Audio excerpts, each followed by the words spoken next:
네, 안녕하십니까. 오늘 생명보험 설계사 자격시험 융합 강의를 맡은 신채널 사업단 이재영 프로입니다. 바로 시작하겠습니다. 네, 먼저 저희가 보게 될 시험 같은 경우에는 1번부터 30번까지 총 30문제가 있습니다. 네, 시험 구성은 20문제, 총 3점짜리 20문제가 있고 4점짜리 10문제가 있습니다. 그래서 총 100점 만점에 60점 이상을 득점을 해야 되고요. 네, 공통에서 3점짜리 문제들은 보험 이론과 윤리, 보험 법규 이렇게 구성이 되어 있고, 각 문제당 4점을 하고 있는 3편 같은 경우는 생명보험을 주제로 다루고 있습니다.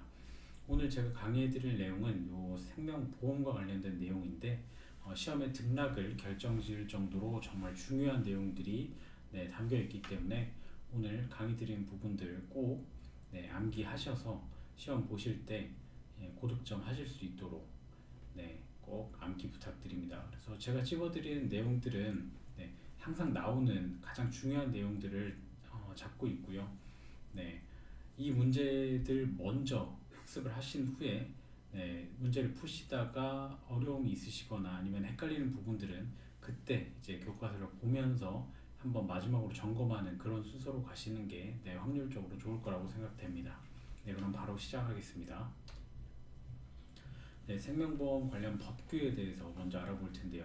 법규가 필요한 이유는 생명보험의 경우 보험회사가 작성한 약관에 의해 규정하기 때문에 상대적으로 보험 상품에 대한 이해와 지식이 부족한 소비자의 이익을 보호하기 위해서는 법으로서 체계를 만들어 놔야 된다라는 뜻으로서 법규가 만들어졌습니다. 관련 법규를 알아보자면 가장 중요한 것은 상법입니다. 생명보험의 계약관계, 즉 성립과 소멸, 그리고 계약자 및 보험회사의 권리와 의무를 규율하는 보험에서 가장 중요한 법이라고 볼 수 있습니다. 이 상법에서는 얼마나 중요하냐면 우리가 그 상법 보험 체결 과정에서 약속이라고 볼 수 있는 우리 약관도 상법의 보험편을 규정을 토대로 작성을 하기 때문에 이만큼 상법에서의 내용들이 이 계약 관계를 포괄적으로 보고 있다고 생각하시면 됩니다. 그런데 소송이 보험 계약 관련돼서 소송이 제기될 경우에는 기본적으로 상법을 근거로 판단을 하지만 상법에서 규정하지 않는 상법이 나오면 사항이 나오면 민법에서 규정을 따르고 또 보험 약관의 해석 관련된 거는 약관의 규제에 따른 법률이 또 따로 있습니다. 이 법률을 따릅니다. 하지만 원론적으로는 계약관계와 관련된 포괄적인 모든 내용은 상법을 따른다라고 보시면 될 것 같습니다. 보험업의 허가와 관련된 법률은 보험업법에 따른다라고 보시면 될 것 같고요.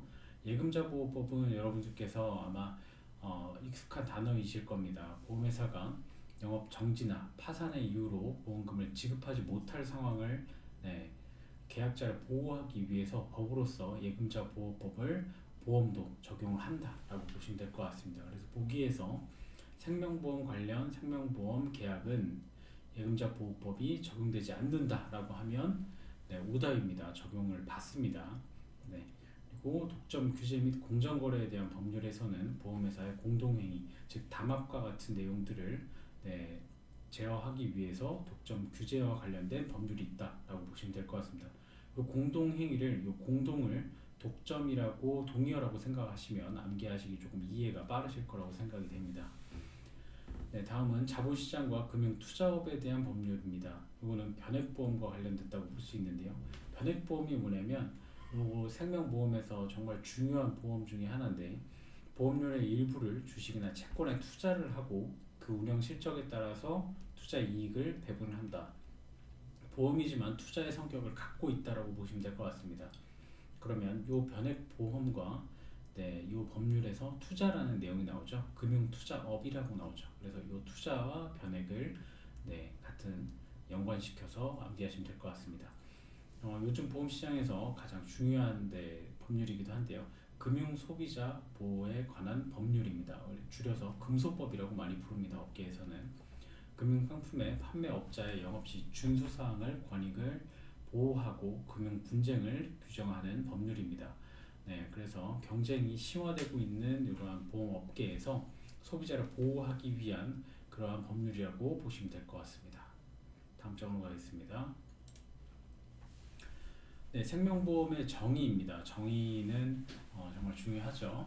네, 위험보장을 목적으로 우연한 사건 발생에 관하여 금전 및 그 밖에 급여를 지급할 것을 약정하고 대가를 수수한다 라고 되어 있는데, 여기서 가장 중요한 키워드는 우연한입니다. 네, 보험 사고에 있어서 우연하지 않고 계획된 것은 보험 사기로 볼 수 있겠죠. 그래서 위험 보장을 목적으로 해서 우연한 사건 발생에 대해서 우리가 급여를 지급한다. 그리고 그 사건이 발생했을 때 우리는 수혜를 받는다라는 계약이라고 보시면 될 것 같습니다. 네, 우리 생명보험에서는 대표적인 상품으로는 연금보험과 퇴직보험들 등도 있고요. 요거는 이제 생존이나 퇴직에 관련된 내용이고, 주가 되는 것은 사람의 생존 또는 사망에 관하여 약정한 금전 또는 그 밖의 급여를 지급할 것을 약속하고 대가를 수수한다. 이렇게 보험 사고가 발생했을 때 그 약정한 금액을 준다 라고 보시면 되겠죠. 네, 우리 생명보험을 정의를 할 때 손해보험과 많이 비교를 합니다. 손해보험과 비교하는 이유는 생명과 손해보험이 아주 반대되는 성격을 갖고 있다고 보기 때문에 이렇게 반대로 봐서 비교하는 문제도 많이 나오고요. 이걸 통해서 이해가 좀 쉽게 설명할 수 있겠습니다. 네, 생명보험 같은 경우는 보장 대상이 사람입니다. 반면 손해보험 같은 경우는 재산입니다. 생명, 사람, 그리고 손해 같은 경우는 재산의 손해다. 이렇게 보시면 될 것 같고요. 그래서 생명보험 같은 경우는 정액보상입니다. 정해진 액수로 보상한다. 처음에 우리가 계약을 할 때 여기에 대한 보상으로 얼마를 준다라고 약정을 한다는 거죠. 다만 손해 같은 경우에는 반대로, 손해보험 같은 경우에는 실제 손해에 대해서 보상을 한다고 보시면 될 것 같습니다. 실제 손해를 파악을 하고 그에 준하는 금액을, 약정된 금액이 아니라 그 해당 발생하는 금액을 보상한다라고 보시면 될 것 같습니다. 보험 기간은 생명보험 같은 경우는 사람의 어떤 생명을 담보로 하기 때문에 장기로 볼 수 있고요. 종신, 죽을 때까지 장기적으로 볼 수 있다라고 보시면 될 것 같고, 손해보험 같은 경우는 이와 반대로 단기 그리고 확정된 기간을 확정하고 그 안에서만 보상을 한다, 실손 보상을 한다, 이렇게 차이를 두고 있습니다. 취급회사는 당연히 생명보험회사는 생명보험에서, 손해보험은 손해보험회사에서 한다라고 볼 수 있겠습니다. 네, 옆에 문제들이 있는데요. 이거 보시면 생명보험 계약의 특징으로 맞는 것을 모두 고른 것은 이렇게 나와 있네요. 사람의 생존과 사망 보장, 이거 맞죠? 사람일 때 생명이죠. 재산산의 손해는 뭐죠? 재산산에는 손해보험입니다. 종신까지, 장기로 가는 거는 종신이죠. 종신 때까지 가거나 장기로 간다. 요거는 생명이다. 그래서 가와 답니다. 생명보험에 대한 계약이 설명이 올바르게 연결된 것은, 보장 대상은 생명보험 같은 경우에는 재산인가요? 아니죠. 올바르게입니다. 보상 원칙은 정액 보상이죠. 맞죠? 정해진 액수를 하고, 보험 기간은 장기라고 그랬죠. 단기 같은 경우에는 손해보험이죠. 취급회사도 손해보험회사다. 그래서 보상 원칙에 있어서 정액을 보상한다, 정해진 액수를 보상한다 라고 보시면 되고, 이것이 생명보험의 특징이다. 그래서 손해보험과 비교해서 꼭 암기해 주시면 되겠습니다. 다음 장 가겠습니다. 그래서 이러한 생명보험의 특징은 무엇이 있느냐, 이 특징을 알아보겠습니다. 가장 첫 번째로 나오는 것이 유상, 쌍무 계약입니다. 유상이라는 것은 상행이라는 뜻을 품고 있는데요. 계약자는 보험료를 내고 보험회사는 보험 사고가 발생했을 때 보험금을 준다. 이러한 상행이라는 뜻입니다. 그래서 대가성 금전행위라는 건데요. 무상계약이 아닙니다. 무료로 주는 것이 아니라 계약자는 보험료를 냈기 때문에 그에 대한 보상으로 보험금을 받는다는 뜻으로 해석하면 될 것 같습니다. 쌍무 같은 경우에는 쌍방이 의무가 있다라고 생각하시면 될 것 같습니다. 계약자 같은 경우에는 보험료를 납입해야 되는 의무가 있고, 보험회사는 보험금을 지급할 의무가 있다. 그래서 양방이, 쌍방이 의무가 있다라고 보시면 될 것 같습니다. 그래서 편향되게 어느 쪽만 의무를 지닌 것이 아니다 라고 해서 쌍무라고 보시면 될 것 같습니다. 다음은 불효식 낙성입니다. 불효식 같은 경우에는 계약금 등의 별도의 형식과 절차가 없다라고 보시면 될 것 같습니다. 우리가 보험 계약을 할 때 부동산 거래할 때처럼 계약금을 넣거나 이러지 않습니다. 그래서 보험 증권을 교부하고 청약서 작성을 했다고 해서 꼭 이러한 요식 행위가 있어야만 계약이 성립되지는 않는다라는 뜻입니다. 그래서 계약 당사자의 합의만으로 계약이 성립될 수 있다. 어떠한 형식이 필요 없이 계약 당사자의 합의만으로 성립될 수 있다. 이렇게 생각하시면 될 것 같습니다. 그래서 보험회사의 청약과 보험회사의 승낙으로 설립이 된다. 이거 오타가 좀 있네요. 여기에는 이제 계약자의 청약과 보험회사의 승낙으로 성립된다. 이렇게 보시면 될 것 같습니다. 부합계약성은 보험계약에 보험회사가 미리 마련한 약관, 아까 앞에 말씀드렸던 약관입니다. 약속과 같은 약관을 전체로서 동의하거나 아니면 거절하거나 이 둘 중에 하나만 가능합니다. 그래서 부합한다는 거는 이러한 둘 중에 하나를 전체로서 선택을 해라. 이것들이 부합할 때만 계약이 이루어진다라고 보실 수 있겠습니다. 그래서 이런 그 지문들이 나올 텐데요. 계약자별 개별 약관이 제작 가능한가? 이러한 내용들이 나올 텐데 약관 제작이 개별로는 불가능합니다. 왜냐하면 수많은 보험 계약자가 있는데 이 계약자마다 특성을 고려해서 약관을 제작한다면 굉장히 많은 시간이 걸리겠죠. 그래서 보험 계약자만의 개별 약관은 제작이 불가능하다. 그리고 작성자 불이익 원칙입니다. 왜 작성자 불이익이냐면 보험 계약 그 해석에 있어서 약관을 보험회사가 쓴다고 했죠. 그래서 보험회사가 처음에 작성을 하기 때문에 어떠한 다툼이 발생했을 때는 작성자가 불이익한다 라고 보실 수 있겠습니다. 소비자를 보호하기 위함이라고 이해하시면 되겠죠. 다음은 사행계약성이라는데요. 사행이라는 뜻은 보험회사의 보험금 지급 책임이 장래에 우연한 사고의 발생이 있다. 우연한이라는 키워드가 많죠. 사행성이라는 뜻은 우연한 이익을 얻고자 요행을 바라거나 노리는 성질이라고 되어 있는데요. 그래서 우리가 장래에 발생할 수도 있고 하지 않을 수도 있는 그러한 우연성을 가진 계약이라고 해서 사행계약성이다 라고 보시면 될 것 같습니다. 그래서 우리가 도박과 보험의 공통점과 차이점에 대해서도 얘기가 나오는데요.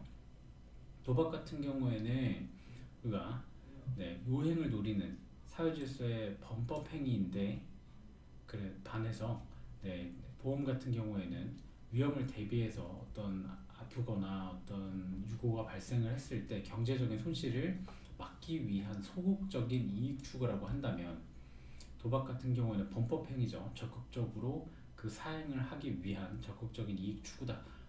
이 두 가지 점이 공통점과 차이점이라고 알 수 있겠습니다. 그래서 다음으로는 선의의 계약성이 있는데요. 선의 계약성은 우리가 앞에 나와 있듯이 생명보험이 사행 계약성을 가지고 있기 때문에 계약의 체결에 있어서 다른 상품보다 선의성 요구가 된다. 즉, 보험회사는 계약자가 고지하지 않을 경우에는 계약전 알리 의무를 위반할 경우에는 그 병력이나 그런 것들에 대해 사전에 알 수가 없죠. 그래서 고지 의무, 선의를 갖고 계약자가 먼저 알려야 합니다. 내가 어떠한 병력이 있고 어떠한 이슈가 있으니 거기에 대해서 거절을 할지 아니면은 여기에 대해서 진단을 통해서 계약을 한다든지 이러한 절차가 필요하기 때문에 먼저 고지를 해야 된다. 이렇게 알고 있으시면 될 것 같습니다. 고지를 하지 않을 경우에는 해지권, 부요가 아닌 해지권입니다. 해지가 발생할 수 있다. 그래서 보험회사가 해지를 할 수 있다라고 보시면 될 것 같습니다. 다음으로 넘어가겠습니다. 다음으로 계속계약성입니다. 보험 계약은 종신 생명보험 같은 경우는 아까 말했듯이 장기간에 걸쳐서 일어나죠. 그렇기 때문에 보험회사가 보험 기간의 의무가 계속적으로 존재를 한다. 보험금을 지급할 책임이 계속적으로 존재를 하죠. 이를 위해서 계약자는 보험료를 납입 의무에 의해서 계속적으로 납부를 해야 되죠. 이 납부를 하기 때문에 보험사고가 발생했을 때 보험금을 지급받을 수 있는 거기 때문에 우리가 계속계약성, 계속 이 계약을 유지하기 위해서 양방이, 쌍방이 의무를 다해야겠죠. 상행위성은 아까 말씀드렸다시피 영업적인 행위입니다. 보험 자체가. 그래서 상법에서 보험을 영업적 상행위로 규정을 한다. 그래서 보험회사는 상인이고 계약자가 상인이 아니더라도 보험회사가 상인이기 때문에 모두 상법에 적용받는다. 그래서 아까 말씀드렸다시피 생명보험에서는 상법이 가장 중요한 법이다라고 말씀을 드렸습니다. 보험 계약은 개별성과 단체성이 동시에 존재를 합니다. 그래서 보험 계약이 계약자는 보통 개별이죠. 그리고 보험회사는 단체로서 이루어지기 때문에 개별성과 단체성을 둘 다 갖고 있다라고 보시면 될 것 같습니다. 문제 한번 풀어볼까요? 사행계약성을 가지는 이유로 맞는 것은 이라고 얘기했죠. 제가 아까 말했던 키워드가 여기 나옵니다. 우연성. 보험회사에서 우연하지 않고 계획된 것은 보험 사기입니다. 그래서 우연한 사건의 발생이 사행을 뜻한다라고 보시면 될 것 같고요. 기능적 특성으로 보면 첫 번째 옳지 않은 것은 이렇게 문제 푸실 때 옳지 않은 것은 동그라미 꼭 치셔서 옳은 것인지 옳지 않은 것인지 꼭 표시를 해주셔야 됩니다. 1번 유형의 상품으로 보험 계약 체결 시 가입 설계서 약관을 제시해야 된다. 바로 틀렸죠. 보험 상품은 무형이죠. 무형이기 때문에 손으로서 쥐어지는 것들이 아니고 효과도 나중에 나타나게 됩니다. 그래서 보험을 계약을 할 때 설계사분들께서는 계약자에게 이러한 내용들을 꼭 숙지를 시켜 주셔야 됩니다. 이번은 계약자의 라이프 사이클에 맞춰서 필요한 위험 보장과 재정 설계가 가능하다. 이거 맞는 말이겠죠. 그리고 계약 체결이 된 이후에도 지속적인 정보를 제공한다. 계속 계약성과도 비슷한 내용이겠네요. 그죠? 계속적으로 정보를 제공해야 되고 관리해 주셔야 됩니다. 설계사분들께서는. 그리고 계약 체결 과정에서 사전에 건강 진단 등 여러 절차를 거치게 된다. 그래서 이러한 진단을 받는 보험도 있고요. 또 선의계약성에 의해서 본인이 먼저 고지해야 되는 의무도 있겠죠. 다음 장입니다. 그래서 상품의 기능적인 특성에 대해서 알아보겠습니다. 기능적으로 무형의 상품, 앞에 바로 나왔죠. 유형의 상품이 아니라 무형, 실체가 없는 무형의 상품이다. 이미 만들어져 있는 물건, 만질 수 있는 눈에 보이는 상품이 아니라 무형이고 구매 후에 이렇기 때문에 바로 효과를 느끼는 것이 아니라 보험 사고가 발생했을 때 그 시점에서 느낄 수 있기 때문에 효용을 바로 느낄 수 없다라고 표현을 하고 있습니다. 그래서 청약서 약관 등이 제공되는 유형의 상품이다. 이것도 틀린 말이죠. 무형이고 또 효용을 바로 느낄 수 없기 때문에 계약을 할 때 FC님께서 이러한 점들에 대해서 숙지를 시켜주셔야 된다. 이렇게 말씀드렸습니다. 그리고 미래지향적이고 장기 효용적인 상품이라고 했습니다. 장래 보험 사고 발생 시점에 효용을 느끼기 때문에 현재 시점이 아니라 미래지향적이고 장기적으로 효용성이 있는 상품이다 라고 보시면 될 것 같습니다. 그리고 계약자 라이프 사이클을 맞춰서 다양하게 설계가 가능하고 수요가 비자발적인 상품이다. 보통 소비자들이 먼저 전화를 해서 나 보험 들겠다 라고 하는 경우는 그렇게 많지 않습니다. 그래서 소비자가 필요성을 인지하고 자발적으로 하기보다는 전문성을 갖춘 우리 보집인들이 안내자료를 설명하고 고객들에게 적극적으로 권유를 함으로써 판매가 이루어진다라고 보시면 될 것 같습니다. 그리고 청약과 승낙 절차가 필요한 상품이라는 건데요. 계약자가 청약을 하고 보험회사는 이를 승낙을 할지 말지를 건강 진단이나 심사를 통해서 이 절차들을 거쳐서 최종적으로 결정을 한다는 거겠죠. 그리고 계약 후에도 관리가 필요한 상품이다. 앞서 문제 풀어봤듯이 계약 상황이라든가 보유계약 현황, 또 수익률 이런 내용들을 지속적으로 피드백 해주시고 또 설계사분들께서 이러한 내용들을 통해서 만나셔서 계속적으로 관리를 해주셔야 또 이 계약이 유지될 수 있고 또 추가적인 계약이 업셀될 수 있다고 보시면 될 것 같습니다. 보험 상품에 대해서 알아보겠습니다. 상품 개발 원칙은 우선 생명보험 상품은 인간의 생명과 신체를 보험의 목적으로 하기 때문이다. 그래서 대수의 법칙과 수지 상등의 법칙들을 통해서 과학적이고 합리적인 상품을 개발하려고 합니다.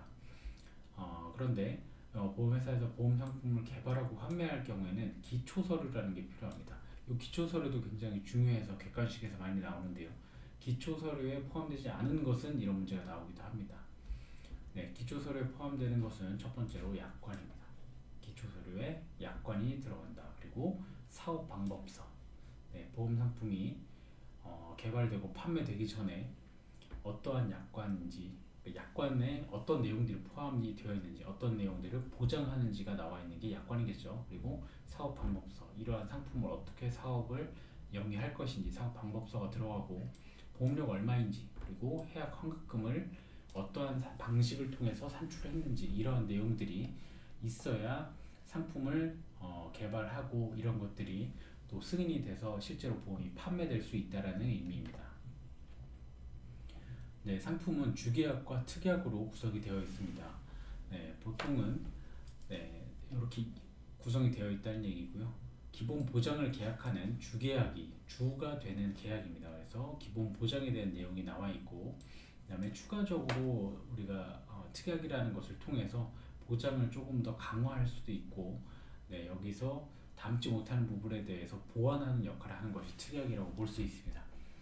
그래서 주계약이라는 것은 계약의 성립의 기본이 되는 또 중심적인 내용을 보장하고 있다고 하고 있고, 그러나 중요한 것은 특약 없이도 판매할 수 있다. 주계약만 가지고도 판매할 수 있다. 반면 특약은 이 특약에 대한 내용도 시험에 많이 나옵니다. 주계약에 부과를 한다는 거고, 특약만이 가입은 불가능하다. 특약만 할 수는 없다. 그래서 주계약을 가입을 하고 그 다음에 보완적으로 특약을 할 수 있다. 다만 주계약은 특약 없이도 판매할 수 있다. 이 내용들 헷갈리게요. 이러한 내용들이 시험에 나올 수 있겠죠. 특약은 가입이 특약만 가입을 할 수는 없다. 이 내용 꼭 암기하시면 되겠습니다. 특약 종류도 요로 세 가지가 있는데, 의무와 선택, 이거는 말 그대로입니다. 의무적으로 가입해야 되고, 선택 특약할 거는 계약자가 특약을 가입할지 말지는 본인이 선택해라, 이런 내용입니다. 중요한 것은 제도성 특약입니다.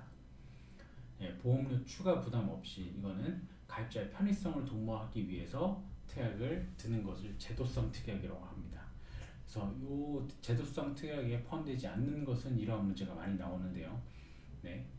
우량체 할인 특약. 우량체라는 것은 내가 비만이 아니고 또 건강한 몸인 것을 증명을 하면은 할인을 해줍니다. 그래서 우량제 할인 특약, 그리고 선지급 서비스 특약, 그리고 연금 전환 특약, 장애인 전용 보험 특약, 이렇게 네 가지가 제도성 특약에 포함된다고 생각하시면 되겠습니다. 그래서 우선 연장, 이렇게 외우겠습니다. 제도성 특약에 포함되는 것은 우선 연장이다. 이렇게 네 개다.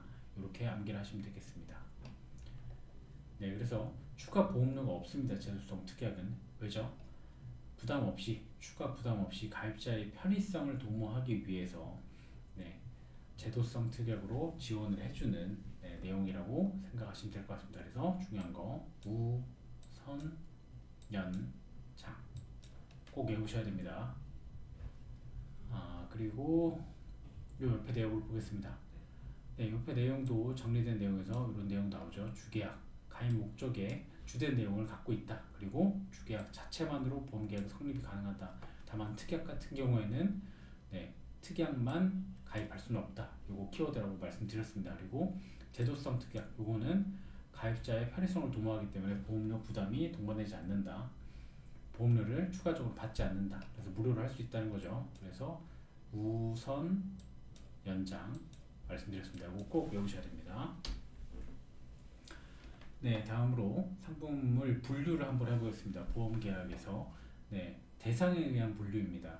개인인지 단체인지 이렇게 두 개를 분류한다는 거고요. 개인보험은 피보험자를 개인으로 한정을 한다는 거고, 대부분의 보험계약이 개인으로 피보험자가 선정이 된다는 거겠죠. 반대로 단체 같은 경우에는 단체 대표가 가입하는 보험으로 보험료 일괄이나 계약관리가 편하기 때문에 비용이 조금 더 적다라고 보시면 될 것 같습니다. 주 목적에 의해서는 이 내용도 이 표가 꼭 암기하셔야 됩니다. 시험에 많이 나옵니다. 보장성 보험 같은 경우는 보장이라는 키워드가 중요하겠죠. 보장, 즉 해당 기간 동안 보장을 받았기 때문에 납입 보험료를 추가하여 수령하지 않는다. 이게 무슨 말이냐면 이 표를 보시면 바로 나올 수 있습니다. 보장성 보험 같은 경우에는 만기에 환급하는 금액이, 만기에 내가 돌려받는 금액이 기납입 보험료, 내가 납입한 보험료보다 작거나 같다. 이렇게 보시면 되겠습니다. 즉 납입한 보험료가 더 많다는 거죠. 이 얘기는 해당 기간 동안 내가 보장을 받았기 때문에 납입보험료 추가하여 수령하지 않는다라는 내용이고요. 대표적인 보장성 상품으로는 정기보험, 종신보험이 있겠습니다. 반대로 저축성 보험은 이 보험 이름 자체도 저축성이죠. 그래서 만기 환급금이 내가 보험일 끝나고 받는 환급금이 납입한 내가 낸 보험료보다 많다라고 해서 저축성의 특성을 가진 보험이다라고 보시면 되겠습니다. 이 표가 두 개가 나올 수 있고 말로 해서 좀 꼬여서 나올 수 있기 때문에 이 두 가지 분류는 꼭 해주셔야 됩니다. 그래서 만기 생존 시 보험금이나 연금이 지급되는 저축 기능을 강화를 했다. 그래서 대표적인 상품은 연금보험, 교육보험, 연금저축보험, 저축보험 등이 있다. 저축이라는 내용들이 많이 들어가죠. 네, 다음으로 넘어가겠습니다. 네, 주계약의 보험 사고에 따른 구분입니다. 그래서 보험 사고가 어떠한 사고에 따라서 구분이 되는지에 대한 내용입니다.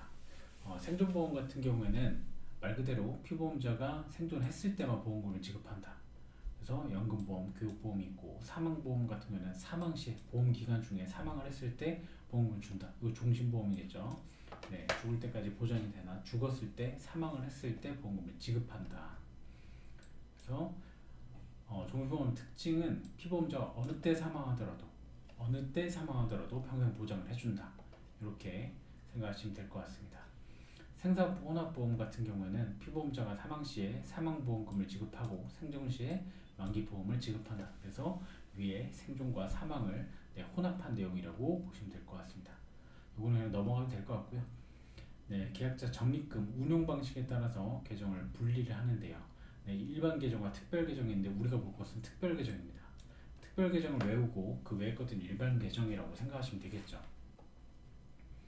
네, 특별 계정 같은 경우는 특정 보험 계약의 손익을 구별하기 위해서 별도의 계정을 설정을 해서 운용을 한다 보시면 되겠습니다. 네, 변액보험 같은 경우가 가장 대표적인 상품인데요. 네, 보험료를 수입부터 자산관리까지 특정 계정에서 특별 계정에서 별도로 분리를 해서 그 운용 성과에 따라서 그 내용들이 변경이 되는 것을 알 수 있습니다. 그래서 특별 계정에서 운영 상품은 자산 연계형 보험, 연금저축, 그다음에 변액보험, 퇴직보험 이렇게 4개가 있습니다. 그래서 특별 계정에서 운영하는 상품에 해당하는 것은 혹은 반대로 특별 계정에 해당하지 않는 상품은 이렇게 문제가 나올 수 있습니다. 그때 외우는 거는 자연 변퇴. 네, 어감이 조금 이상하긴 하지만 자연 변퇴. 특별 계정 같은 경우는 자연 변퇴라고 암기하겠습니다. 네, 분류할 때 이자 적립금 방식에 따른 구분이 있습니다. 금리 확정형, 금리 연동형, 실적 배당형, 자산 연계형 이렇게 4가지로 분류를 하는데요. 말 그대로 금리 확정한다는 것은 가입 시 정한 확정한 이율로 만기까지 이자를 적립을 해준다. 확정된 이율로 준다.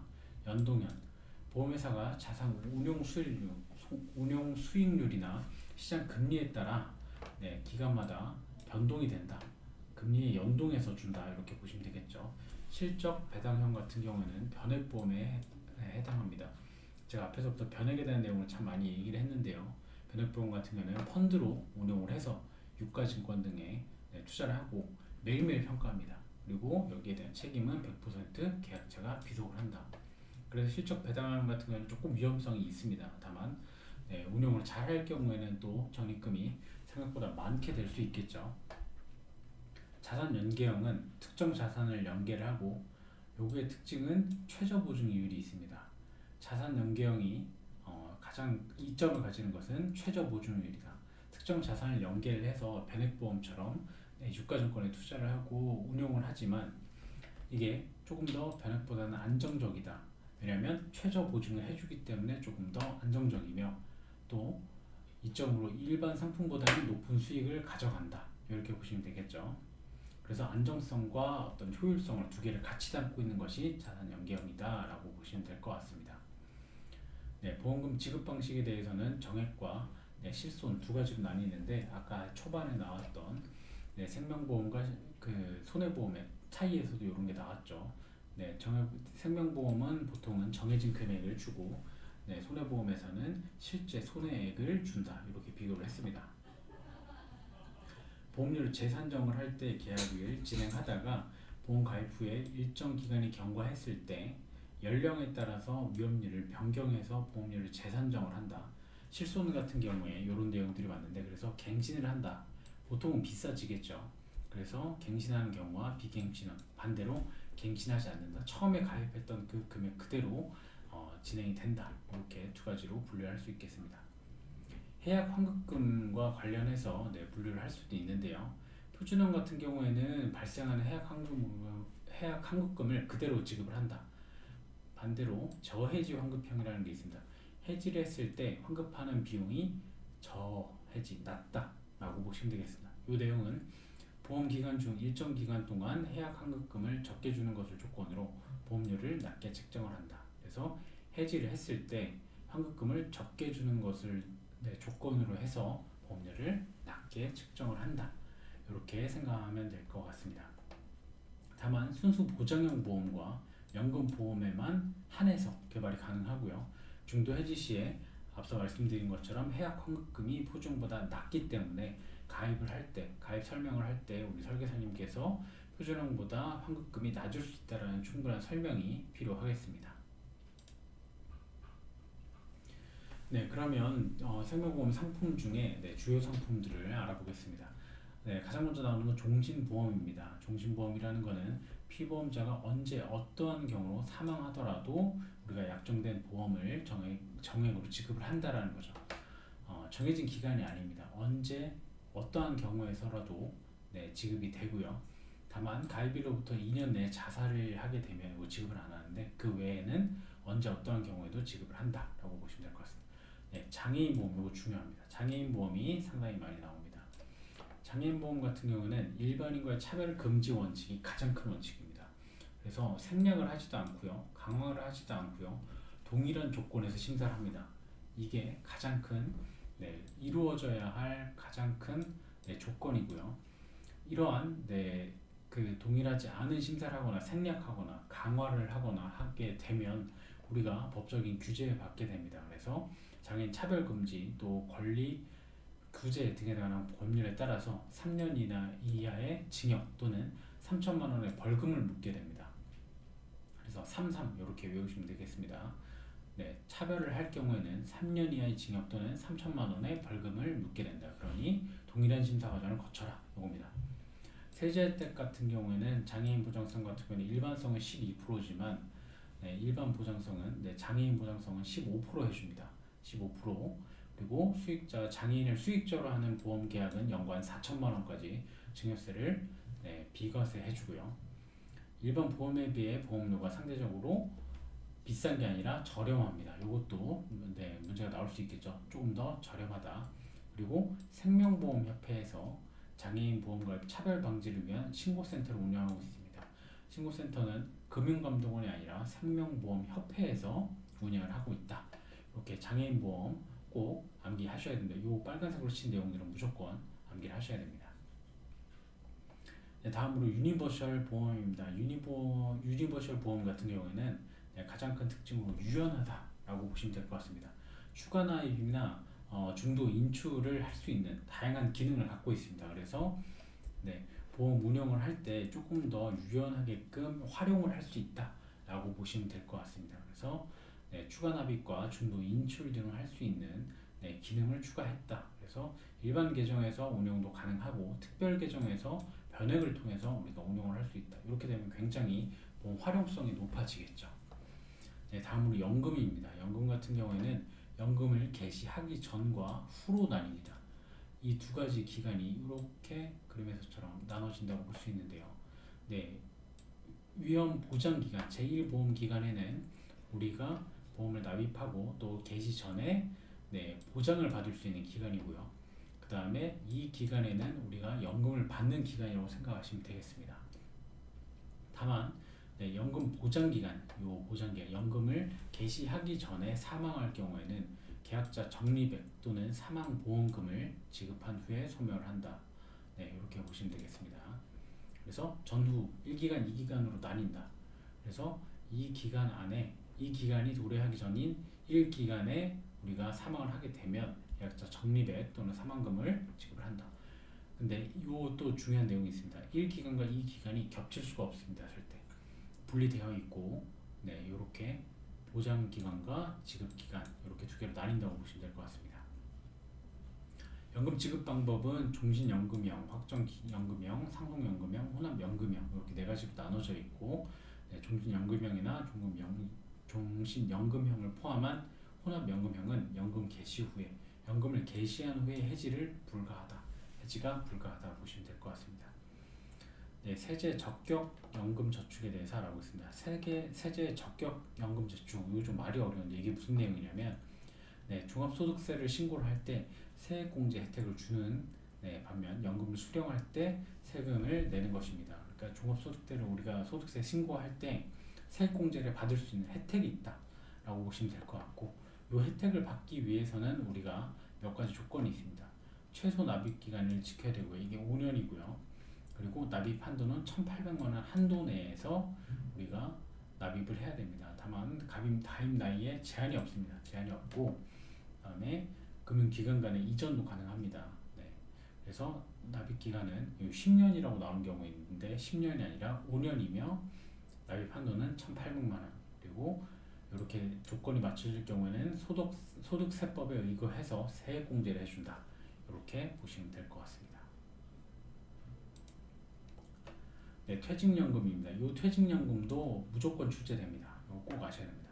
근로자의 노후 소득 보장과 생활 안정을 위해서 우리가 연금을 가입을 하죠. 그래서 퇴직금은 외부 금융기관, 이게 중요합니다. 외부 금융기관에 적립을 해서 기업 또는 근로자의, 네, 운영을 하고, 근로자가 퇴직 시에 연금 또는 일시금으로 수령이 가능합니다. 일시금으로만, 네, 연금으로만 수령한 것이 아니라 일시금으로도 수령이 가능하다. 이렇게 보시면 될 것 같습니다. 목적은 생활 안정을 위해서고, 그리고 퇴직금을 내부 아닙니다. 무조건 외부입니다. 외부의 금융기관에 적립을 한다. 그리고 기업 또는 근로자의 지시에 따라서 운영을 하고, 연금 또는 일시금이다. 연금만 받을 수 있는 거 아니고 일시금으로도 받을 수 있다. 그리고 전 사업장을 확대해서 시행 중이다. 자, 이 두 개 무조건 암기하셔야 됩니다. 이거 무조건 나옵니다. 네, 확정 급여형이 있고 확정 기여형이 있습니다. DB, 확정 급여형 같은 경우에는 퇴직 급여가 사전에 확정이 되어 있습니다. 무슨 얘기냐면, 우리가 내가 퇴직할 때 받는 금액이 정확하게 확정이 되어 있다는 얘기고, DC 같은 경우에는 반대입니다. 운용 실적에 따라서 퇴직 급여가 변동될 수 있습니다. 변동될 수 있습니다. 요 DC를 한번 외워보겠습니다. 이 DC를 외울 때는 우리가 DC, 우리가 물건을 할 때 DC 해주세요 이렇게 하죠. DC 해주세요라는 거는 조금 싸게 해주세요라는 뜻이죠. 싸게 해줄 수 있다는 거는 가격이 변할 수 있다는 뜻입니다. 그죠? 그래서 변할 수 있다, 변동될 수 있다. 회사 부담금은 사전에 확정이 되지만 운용 실적에 따라서 변동될 수 있다, 변동 가능하다, DC 이렇게 외우겠습니다. 그래서 이 DB와 DC를 헷갈리게 문제에서 낼 겁니다. 그러면 우리는 DC를 외웠으니까 DC와 반대되는 것은 DB겠죠. DC 변동될 수 있는 거, 확정되는 건 반대로 DB다. 이렇게 하시면 되겠습니다. 개인형 퇴직연금 IRP입니다. IRP 같은 경우에는, 네, 이시 수령자나 기가입자가 자기 부담으로 추가로 내고 싶다라고 해서 낼 수 있는 것이 IRP고, 네, 기업형도 있습니다. 상시근로자가 10명 미만인 경우에는 적용을 할 수 있다. 본인이 더 내고 싶다면 낼 수 있다라는 내용입니다. 그리고, 네, 세제 혜택 같은 경우 퇴직연금의 세제 혜택, 이 내용도 정말 많이 연간 900만 원, 600만 원이라고 헷갈리게 나오는 경우인데 900만 원입니다. 연간 600만 원까지는 연금 저축 납입액과 합산 적용을 하는데, 세제 혜택은 연간 900만 원까지 우리가 세액 공제를 해준다라고 보시면 되겠습니다. 네, 오늘 여기까지고요. 제가 앞에서 찝어드린 내용, 무조건 나온다 했던 내용들, 그리고, 네, 하이라이트 치면서 계속 안내드렸던 내용들을 꼭 무조건 암기하셔야 됩니다. 이 내용에서 무조건 나오고, 이 내용을, 네, 숙지하고 계시다면 어렵지 않게 푸실 수 있을 거고 합격하실 수 있을 겁니다. 그래서 그 내용들 꼭 확인해 주시면 감사하겠습니다. 꼭 좋은 결과 있으시도록 행운을 빌겠습니다.